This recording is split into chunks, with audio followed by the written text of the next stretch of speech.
Mass Média, la culture, c'est notre développement. Les députés ont proposé, notamment l'honorable Seibou Hassan, a proposé donc qu'une partie de la Constitution soit révisée. Moi, je voudrais dire qu'une Constitution, elle est dynamique, que ce soit en France et dans tous les autres pays. C'est quand on révise de façon opportuniste que ce n'est pas bien. C'est vrai, les députés ont trouvé que ce n'était pas nécessaire. Et comme ça a été déjà dit, même les 81 députés de la mouvance présidentielle, à savoir les UPR et les BR, mis ensemble, s'ils votaient 81, on ne pouvait pas. Parce qu'on n'a pas donc, le nombre de députés qu'il faut, étant donné que les opposants avaient déjà dit non, et on ne pouvait même plus. Donc ça a été mis de côté. Toucher à une constitution, c'est pas du fétichisme. C'est pas du fétichisme. Mais quand c'est opportuniste pour bloquer ou quelque chose, là, c'est ça qui n'est pas bon. Et ce n'est pas le cas actuellement. Ce qui est fait est de très grande qualité. Parce que les gens ont trouvé que ce n'est pas nécessaire. Et le président, il avait déjà fait une conférence de presse pour dire, bon, que lui, les députés, c'est leur devoir, c'est leur rôle, c'est leur prérogative. Ça fait partie de leur fonction, n'est-ce pas, de proposer des lois, des révisions ou tout ce qu'il faut pour que le pays puisse mieux marcher. Mais il y a des conditions. Des conditions lorsque c'est la constitution, vous savez, il y a des conditions sine qua non. Et ce sont ces conditions-là qui ont fait qu'au vote, on n'a pas pu avancer. Et c'est mis de côté. Mais déjà, je voudrais donc féliciter la démocratie béninoise. Parce qu'il fallait être enfant du Dahomey debout comme moi pour voir ce qu'on a vécu. Depuis 60 jusqu'en 72, le 26 octobre 1972, et jusqu'au 28 février 1990, jusqu'à présent. Tout ça, lorsque vous avez vécu ça, vous auriez aimé que les choses soient organisées de façon plus sereine. Que les choses soient organisées. C'est-à-dire, en tout cas, notre politique soit organisée de façon plus sereine et que chacun puisse se retrouver dans ce qui se fait. Et je crois que c'est là où les députés nous ont amenés. Député honorable Ake Natondé, que je félicite, président du groupe parlementaire UPR, que je félicite par ailleurs, a déjà proposé, à côté donc de ce que, n'est-ce pas, l'honorable Seibou Hassan a proposé, a dit non, mais au lieu de toucher la Constitution, mais il faut aller vers le code électoral. Ce fut fait. Parce qu'on a touché au code électoral, on a répondu non seulement aux injonctions de la Cour constitutionnelle, mais aussi on a été loin pour que quelqu'un soit élu sur une liste et que demain il se retrouve ailleurs. Le chantre de la rupture et du nouveau départ, qui a voulu que nous allons vers de très grands regroupements pour que nous puissions avoir des idéologies qui nous permettent d'avancer le Bénin. On n'a pas besoin de 200 partis pour avancer le Bénin. Quand, vous savez, avant, il y a des gens qui se présentaient et c'est à peine leur famille votait même pour eux, pour le président de la République. Certains journalistes les appelaient les mini-frétins. Bon, je n'irai pas jusqu'à dire ça. Mais aujourd'hui, avec ce qui se fait, les députés seront sédentarisés dans leur parti. Ils n'iront plus ailleurs. Parce qu'ils n'ont plus la possibilité même de parrainer un autre parti. Comment tu es dans ton parti, tu parraines un autre parti pour dire allez voter pour ce parti, allez voter pas pour moi. Quand même. Ça, c'est de la foutaise. Excusez-moi le terme, mais c'est corrigé maintenant. C'est le rôle des députés de corriger ça. Ils ont corrigé. Et le chef de l'État a dit je ne donne pas des instructions. Il n'y a pas d'injonction venant de moi. Si vous faites et que c'est bon, vous trouvez que c'est bon, oui, c'est fini. Je signe, il a signé, il a promulgué ça. C'est des clauses qui permettent aux partis non seulement de se mettre ensemble pour que nous ayons de très grands regroupements. Alors 10% au niveau national, bon ça, on est en train d'appliquer ça depuis très longtemps. On est en train d'appliquer ça depuis très longtemps. Est-ce que vous comprenez? On est en train d'appliquer ça depuis... Regardez, un parti qui n'a pas 10% au plan national, qui se dit un parti national, un parti d'un petit coin, un parti d'une commune, ou de 2 communes, ou d'un département. Bon, imaginez, ce parti n'est pas représentatif. À l'heure où nous parlons des grands regroupements, ou des dizaines de partis, des centaines, je préfère dire dizaines. On avait environ 180, 190, 200. se sont mis ensemble, n'est-ce pas, pour donc avancer sur l'idéologie ou les idéologies qu'il faut. Il ne faut pas 1000 idéologies pour développer le Bénin. 2, 3, 4, c'est déjà bon, n'est-ce pas? Voilà, et c'est ce qui se fait actuellement. Et donc, cette clause-là permet de faire en sorte que les partis regroupés s'aiment, se donnent la main et travaillent donc main dans la main pour le développement de notre pays. Je crois que les gens se trompent sur ce peuple. Ils ne connaissent pas le peuple béninois. Ils ne connaissent pas le peuple béninois parce que le peuple béninois a un contrat avec sa constitution. Le peuple se rappelle dans quelles conditions historiques sa constitution a été élaborée. Le peuple béninois se rappelle encore des enjeux difficiles, graves, qui ont été négociés à la conférence nationale. Bon, à la faveur d'un pouvoir dit de la rupture, on pense piétiner tout ça et opérer des forcings, non, pour retoucher la Constitution. Ça ne se passe pas comme ça. D'abord, nulle part au monde, la Constitution ne se révise par mesure d'urgence. Mais c'est le socle national, la Constitution. C'est la base de notre contrat social. On ne peut pas se lever et dire, bon, procédure d'urgence, on veut réviser la Constitution. C'est anticonstitutionnel, cette façon de faire. Ce qui est passé en 2019, c'est anticonstitutionnel. Mais ceux qui sont chargés de vérifier la constitutionnalité des actes, des tests que nous prenons, ne sont pas toujours neutres. Ne sont pas toujours neutres. Or, l'ADA dit quoi? Remerciez ceux qui vous ont élus et une fois le remerciement, apprenez à être ingrat envers eux. Remerciez, merci de m'avoir élu ou de m'avoir nommé, mais à partir d'aujourd'hui, je serai ingrat envers vous. C'est ce que le Conseil, la Cour constitutionnelle devrait faire. Ça doit être la ligne de gestion, la ligne d'action et de réflexion des membres de la Cour constitutionnelle. Si ça avait été le cas, en 2019, ce qui a été fait devait être rejeté. Mais avec des gens que nous savions à la tête de la Cour constitutionnelle en 2019, la Cour constitutionnelle, c'est les gens neutres qui doivent être nommés à la Cour constitutionnelle. C'est pour en dire les sages qu'il faut aussi, par la même méthode de l'urgence, réviser la Constitution en vigueur. Ça a échoué parce que le peuple n'a pas voulu. Et la minorité de blocage qu'est le parti, les démocrates, ils sont restés en étroite communion avec le peuple. Et ça a été rejeté. Non seulement ça a été rejeté par le parti, les démocrates, le parti de l'opposition, mais il y a 7 membres de la majorité qui n'ont pas approuvé cette façon de faire. C'est un enseignement, c'est une leçon à apprendre. Une fois qu'on est élu, ou bien qu'on est nommé, puisque les gens de la Jom sont nommés, il faut apprendre à être ingrat. C'est Monseigneur de Souza qui nous a enseigné ça. Monseigneur de Souza, le président de la Haute Cour, du Haut Conseil de la République. C'est lui qui nous a enseigné ça. Au moment où on installait la première Cour constitutionnelle, la Cour constitutionnelle de Mme Poyon.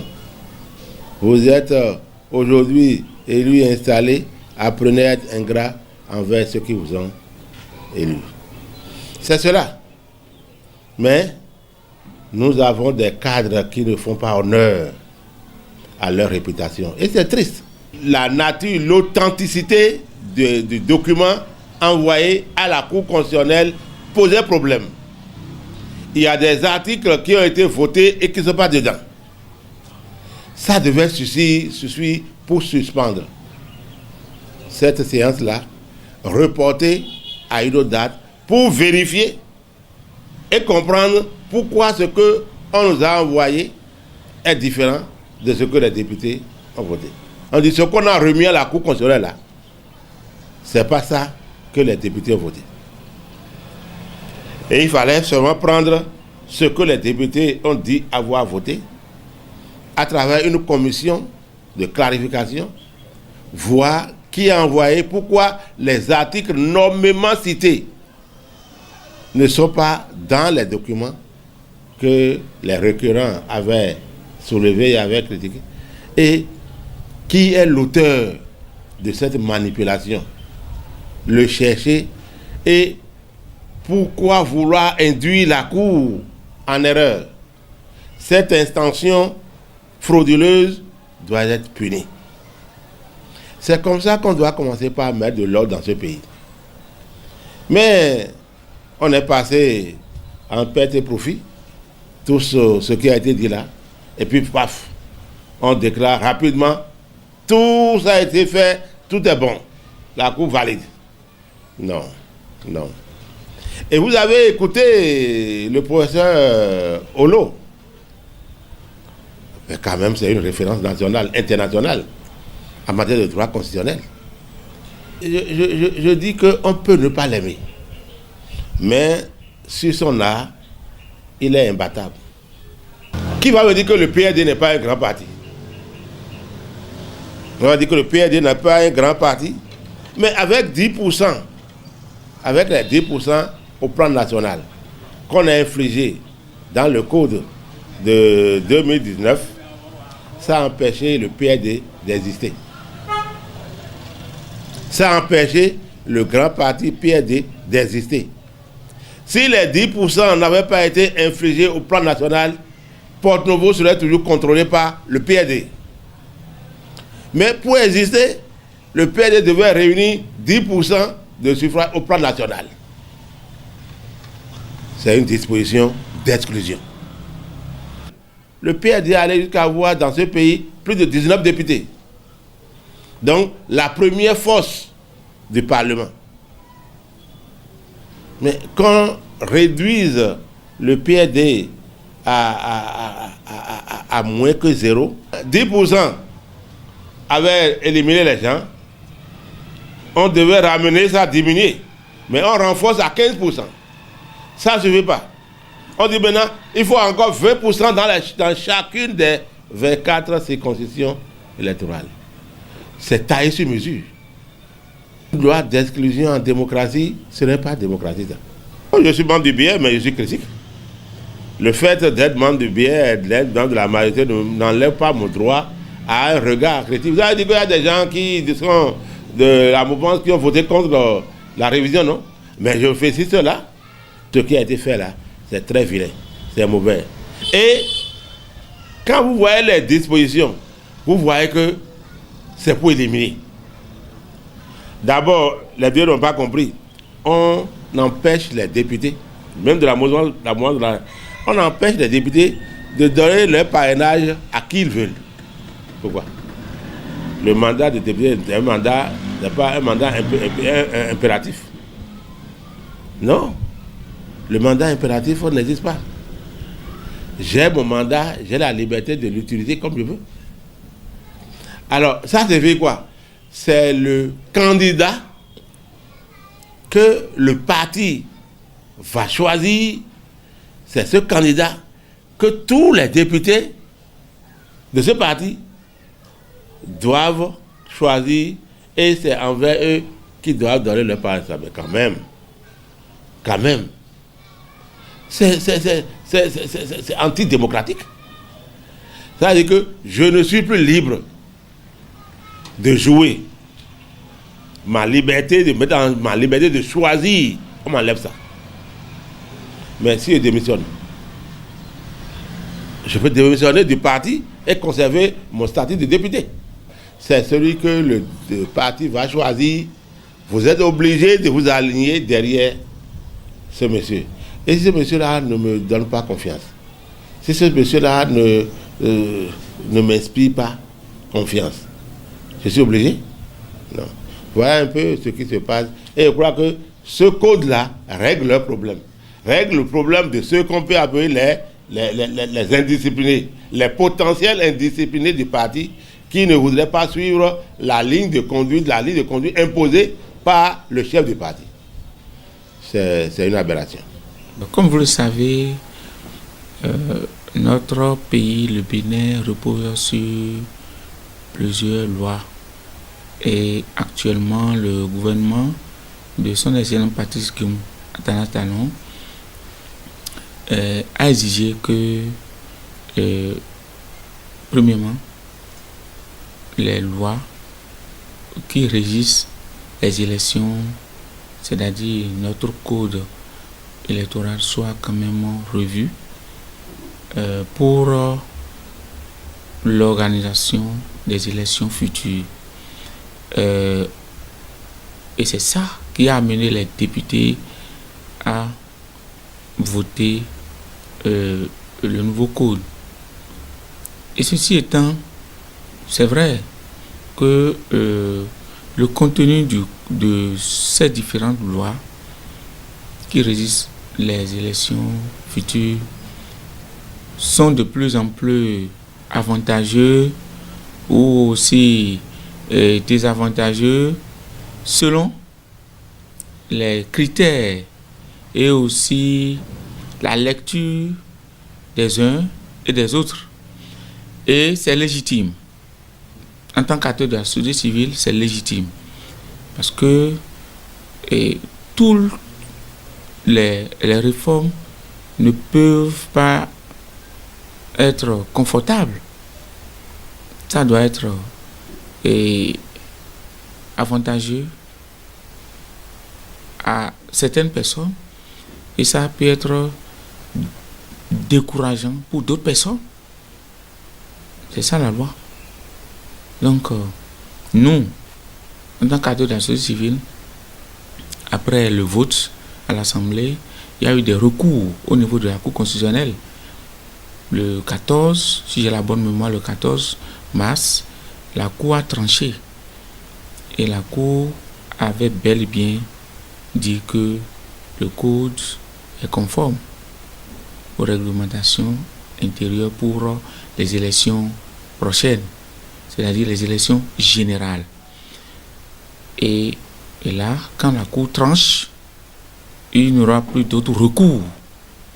Donc ça veut dire que ça revient maintenant à chaque acteur, chaque parti, de travailler sur le terrain pour avoir gain de cause, pour avoir la confiance des électeurs, pour avoir la confiance des citoyens béninois. Donc, en tant qu'acteur de la société civile, on peut qu'interpeller chaque parti politique, chaque politicien à jouer pleinement leur rôle, surtout dans la paix, dans la tranquillité. Parce que nous ne voulons pas que des tumultudes, des conflits politiques. Nous ne souhaitons pas qu'il y ait quand même de désordre pendant et après les campagnes. Parce que sous peu maintenant, disons, avant 6 mois d'élection, il doit y avoir maintenant les campagnes. Et il faudrait que ces campagnes soient faites dans la quiétude, dans la paix, pour que les élections se passent dans de bonnes conditions. C'est toujours notre souhait. Et pour qu'il y ait de cela, il faudrait que chaque acteur puisse jouer sa partition. Il faudrait que le gouvernement puisse jouer complètement sa partition dans la paix. Il faudrait également que l'opposition joue aussi sa partition. Il faudrait qu'on évite des propos qui découragent, des propos de soulèvement populaire, des propos de conflits politiques qui peuvent quand même soulever les citoyens à détruire, à faire de n'importe quoi. Non, et non. Nous, en tant qu'acteurs de la société civile, nous ne pouvons qu'accompagner les actions œuvrant dans la paix et la quiétude pour que règne la sécurité au sein de la société, la sécurité au niveau de la cité, la sécurité dans tout le pays. Et c'est le gouvernement qui est garant de la sécurité. Donc, le gouvernement va continuer toujours à jouer son rôle pour la maîtrise de la sécurité, de la stabilité économique. Et on souhaite vivement que chaque parti politique, mouvance ou comme opposant soit quand même puisse jouer leur rôle.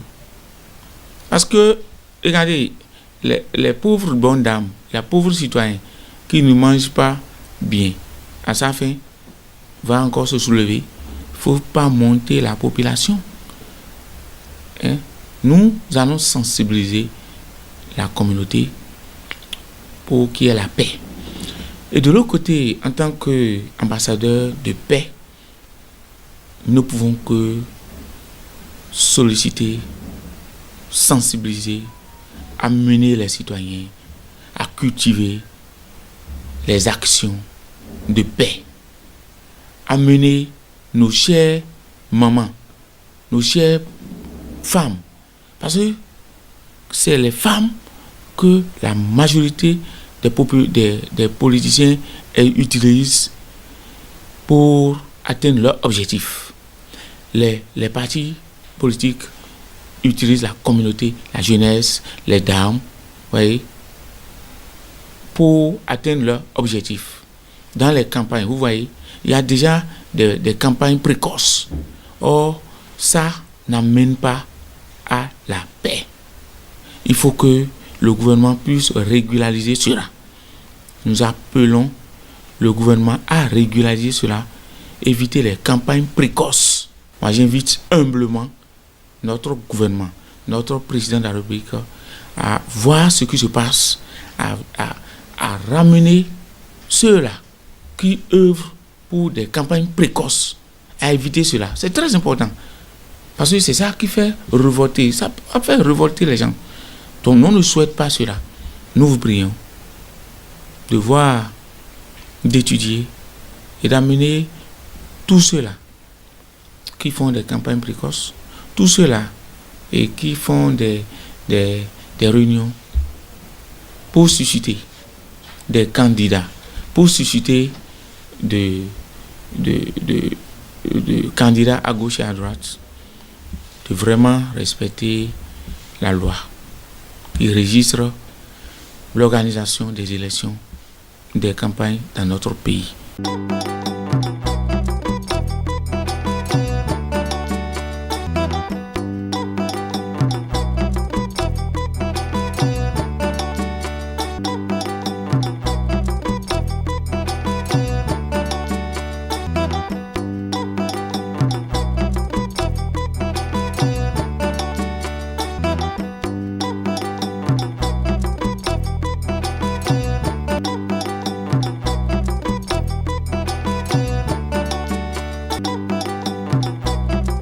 Pass Média, la culture, c'est notre développement.